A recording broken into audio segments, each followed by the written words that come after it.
Hi, everybody. Welcome back to Attribution Part 2. So now we're going to really dive into the idea of attribution specifically, its history and what it means.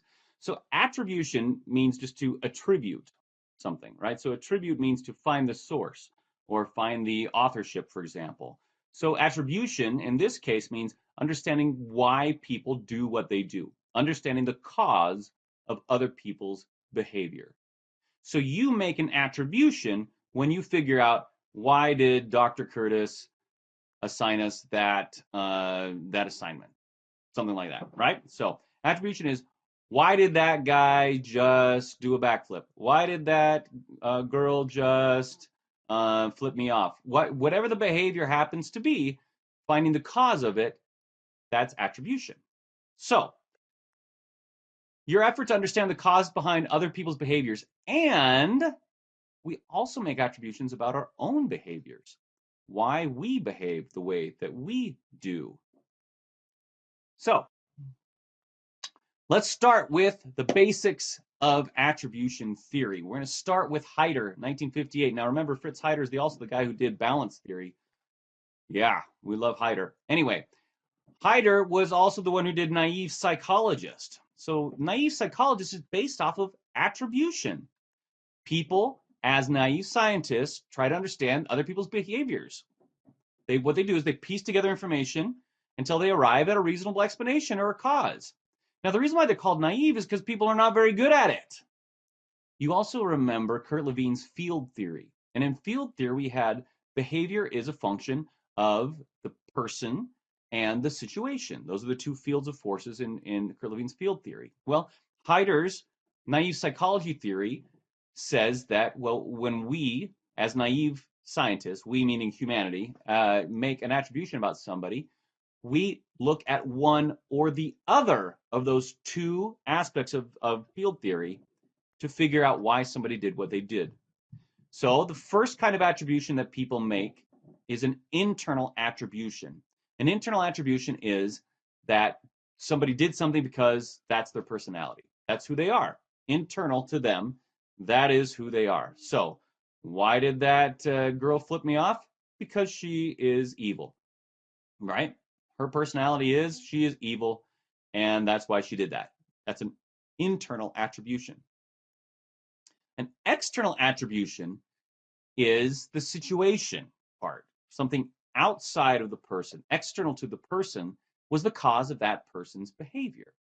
So why did that girl flip me off? Oh, because the situation she is required her. She's not really an evil person, but maybe she was pledging for a sorority and they had to flip off a random stranger, and so it wasn't really her, it was the situation she was in.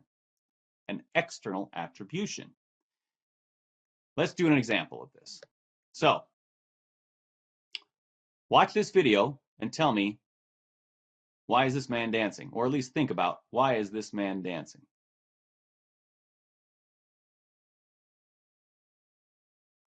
When you are thinking about why is this guy dancing, there's two basic reasons why people would be dancing, right? Let's go back to these really quickly. The two basic reasons why people would be somebody would dance is because internal, come back, gosh, there it is. Internal, because he loves to dance, right? He's a dancer who loves to dance. That's what he's doing. External is that behavior is caused by the situation. Maybe he doesn't particularly love to dance, but the social situation requires him. Maybe he thinks he's at a wedding and that it's socially appropriate for him to be dancing in that place. Something like that. Now, in that particular case, it's kind of hard for you to make an external attribution unless you consider the fact that he's being he's on camera, right? So generally people are like, oh man, this guy, he must be insane because he's dancing in the middle of New York City. The reason why he is doing what he's doing is internal or external, but you'll notice that this doesn't quite get all of the aspects of what we need to do. So let's talk about also understanding in a different way. So why is this man dancing? Let's keep going. So the first idea was Fritz Heider's attributions. That's the naive psychologist, internal versus external. Okay. Now we're going to move on that with Jones and Davis. Jones and Davis in 1965 had a correspondent inference theory. What they're saying is that your what you determine whether or not somebody is doing something for an internal reason or an external reason depends on different aspects of the behavior and what's going on. So what do I mean by that? So first thing we need to look at is, was the behavior freely chosen? If the man was dancing because a police officer had a gun to his head, then you would probably not assume that that was an internal attribution. So Jones and Davis are saying, hey, there's some ingredients to this. When we make this attribution, we've got to figure out several things. So first is freely chosen or not. If it's freely chosen, then it's more likely to be internal. Non-common effects. The effect produced by the cause cannot be produced by another apparent cause. So what we're talking about here has to do with the idea that why are you dancing, right? So what is the effect going on here? If there is a non-common effect, so that whatever's causing you to dance is not causing other people to dance, right, or the situations to dance, then that's probably an internal reason why you're doing it. Okay, so if the effect, if you have non-common effect, right, so the music doesn't make everybody dance, it just makes you dance, that's a non-common effect. And so if it's a non-common effect, it's more likely to be an individual attribution. If the behavior is low in social desirability, then it's more likely to be an internal attribution. So when you think about these, when you got to the idea that that the guy in the video was dancing because he likes to dance, number one, you're looking at it and saying, hey, it's a freely chosen behavior, right? It's also not very common, right? So the music is not making other people dance, or being in New York at that time of day wasn't making other people dance. And the behavior does seem to be low in social desirability. People were looking at them kind of strange. Then you come to an internal attribution. If they're not freely chosen, if they're common effects, or if the behavior is high in social desirability, then you're more likely to make an external attribution. The last one we want to talk about is Kelly's theory of causal attribution. And this kind of goes one step further and says, all right, here's some other ways to think about the ingredients of why people make the attributions that they do. So one is consensus. Does everybody do this in that situation? The second is consistency. Does that person always react the same way in that situation? And the third is distinctiveness. Does the person not react the same way in other situations? So let me give you some examples of these, because they actually lead us to slightly different conclusions. Because based off of this theory, we're going to get not only into internal versus external, but internal, and then we're going to split external into two different ways. So let's take a look here. So here's Kelly's theory of causal attribution. So let's say that the behavior that we're trying to attribute is that a server flirts with a customer. Okay? So we got this server flirting with a customer. Now, we've got to go through the three different ingredients, the three different sources of causal attribution. So consensus is the first one. Consensus is, do other people flirt with that customer? If nobody else does, then you have low consensus. If everybody flirts with that customer, then you have high consensus. Does that make sense? So in this case, the behavior is the server flirts with the customer. Let's say that the server is the only person who flirts with that customer. That would mean low consensus. Next, the server flirts with this customer at other times, right? So the server consistently does this behavior with this situation, right? The server consistently flirts with that customer. So far, we've got that nobody else flirts with this person, and that the server always flirts with this person. And the third one is distinctiveness. Distinctiveness is, does the individual perform this behavior in other similar situations? So in this particular case, the server flirts with other customers as well. All right? So what you need to say is, why did the server flirt with the customer? You need to make an attribution. Well, if we have low consensus and high consistency and low distinctiveness, then you're pretty sure that the server's a flirt, right? That server is a flirt. He's flirting because he's a flirt. That's an internal attribution. Why is he doing that? Oh, he's just a flirt. That's his personality. That's an internal attribution. Now let's make a different thing. Let's change this up. So in this case, the server, he's going to flirt with the customer, but we're going to change these, the consensus, consistency, distinctiveness a little bit. So let's take a look. So now we got the same idea. Server, the same guy, same server flirts with a customer. Now, if everybody flirts with that customer, so it's not only this server who's flirting with the customer, but it's all the servers who flirts with this customer, we have high consensus. This server always flirts with this customer, but so in this case, we're going to keep that high consistency, right? So it's high consistency. This server always flirts with this particular customer. And the last one is that the server does not flirt with other customers. So here in this situation, we've got the server flirts with the customer, but all the servers flirt with this customer. And the server always flirts with this customer. And the server doesn't flirt with any other customer. Did he flirt because he's a flirt? No, no. In this case, the server flirts because the customer is attractive. That particular customer is causing the behavior. That is external. It's an external attribution, right? The server's behavior is external to the server. Now, specifically, we're going to make a distinction that this particular kind of external attribution is what we call a stimulus attribution, because it's the stimulus that's causing this particular behavior. So the stimulus in this case is the customer. There's something about that customer that makes this server flirt with the customer, and basically all servers flirt with the customer. That's a strong situation. It's a strong external reason why somebody's doing something. In this case, that particular stimulus is causing it. The stimulus is the customer. Okay, the last situation is the server flirts with the customer. Everybody flirts with that customer, but this server does not consistently flirt with that customer. And the server doesn't flirt with other customers either. So why did the server flirt with this customer? Well, it seems that there's something external to the personality, right? So it's not that this particular server is a flirt. It's not internal. And it's not that this particular customer is always causing the flirtation, because we got low consistency. This server doesn't always do it. It seems that the reason must be external, but it's something about the circumstance. It's not the stimulus, it's not the customer that's causing this, but there's something about the circumstance of this situation that is causing this behavior. All right. Now, here is a test of this same concept. Akosua and everyone else always dances to the song Dancing Queen by ABBA, but she doesn't dance to other songs. What kind of attribution are you going to make about why Akosua dances to Dancing Queen? In this case, you would make an external stimulus attribution. So let's look at the different consensus, consistency, and distinctiveness here. So number one, consensus.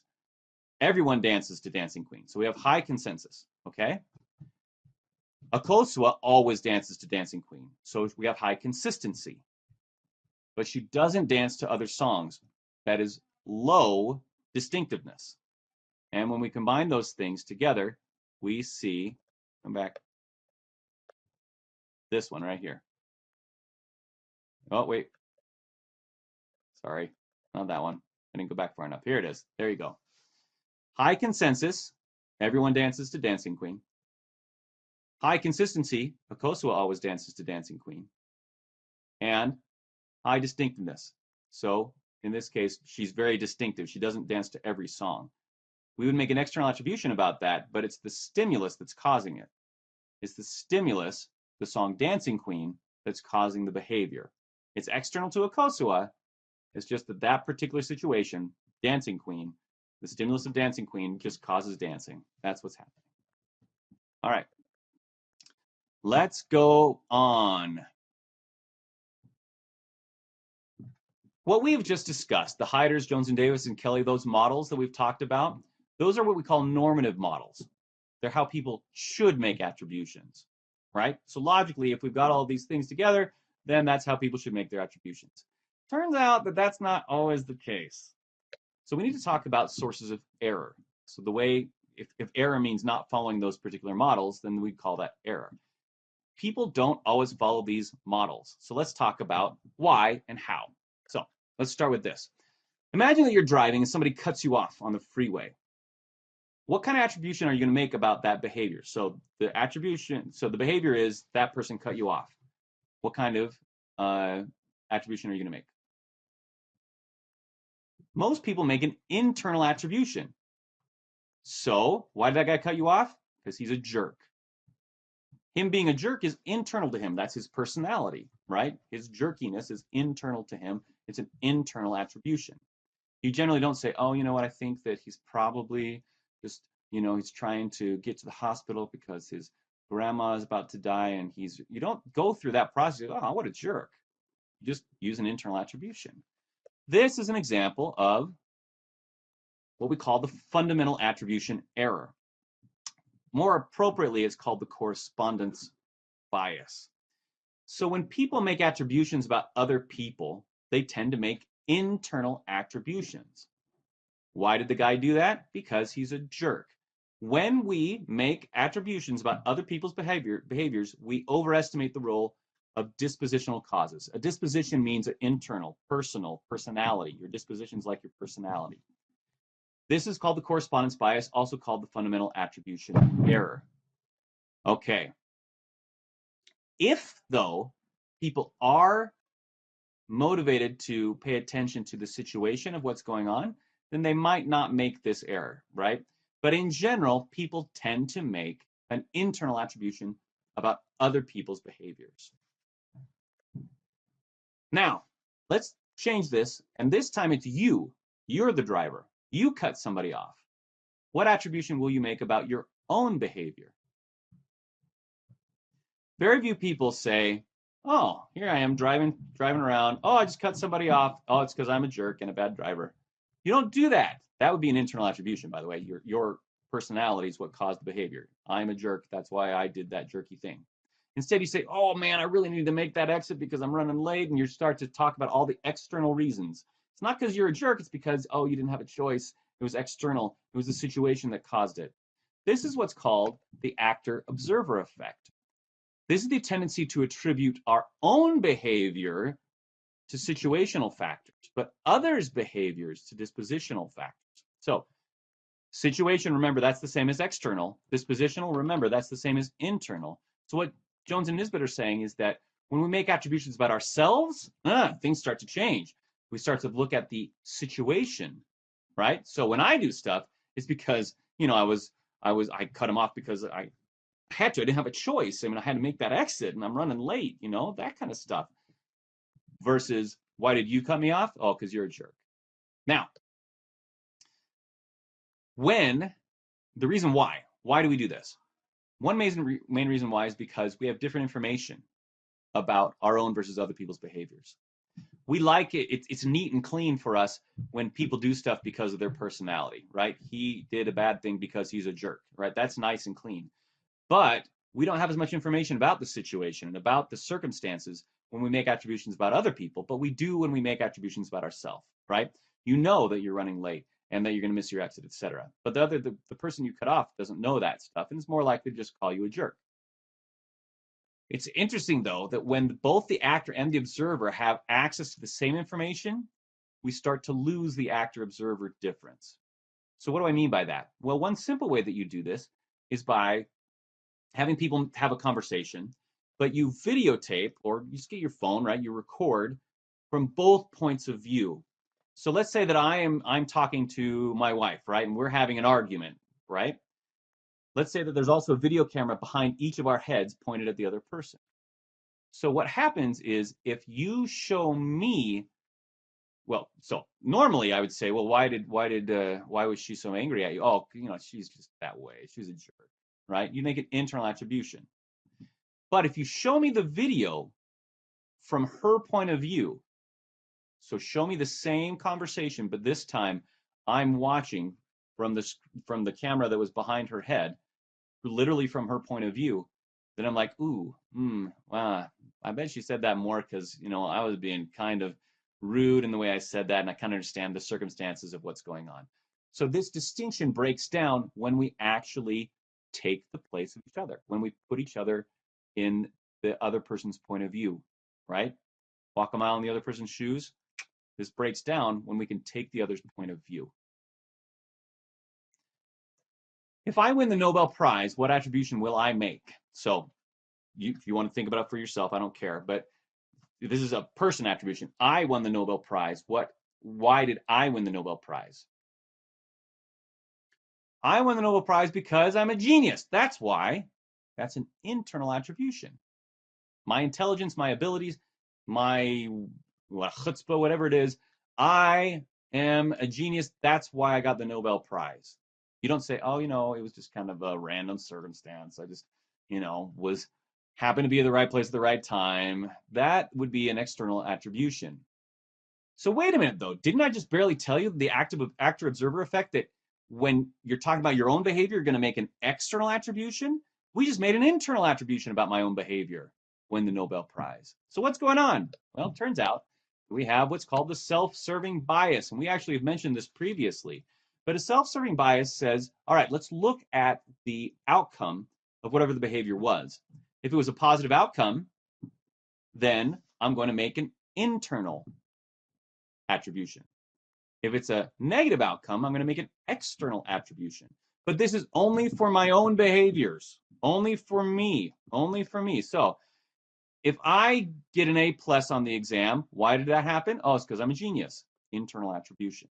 If I get an F- on the exam, why did that happen? Oh, it's because Dr. Curtis is evil and that test was impossible, etc., etc., etc. That's an external attribution. Remember when we talked about the self-handicapping? Self-handicapping allows us to have an external reason for our failures so that we can support the self-serving bias. It helps us to have an excuse why we might have failed that is external to our own abilities, etc. The self-serving bias is only about ourselves. Though, in relationships that are good quality relationships, right? So in high quality relationships, people do the same pattern with their relationship partner, with a close relationship partner. So for example, I'm likely to use the same attributions, right? So why did my wife yell at the mailman? Okay. Because of the circumstance she was in. Oh, because, it was really hot outside and all that stuff. That's an external attribution. Oh, why did she win this award for her music performance? Oh, it's because she's a genius. She's just a really good musician. Okay. So it turns out that we actually do apply the self-serving bias to people who we are close to in high quality relationships. That's what happens. All right. That's good. Thanks, everybody.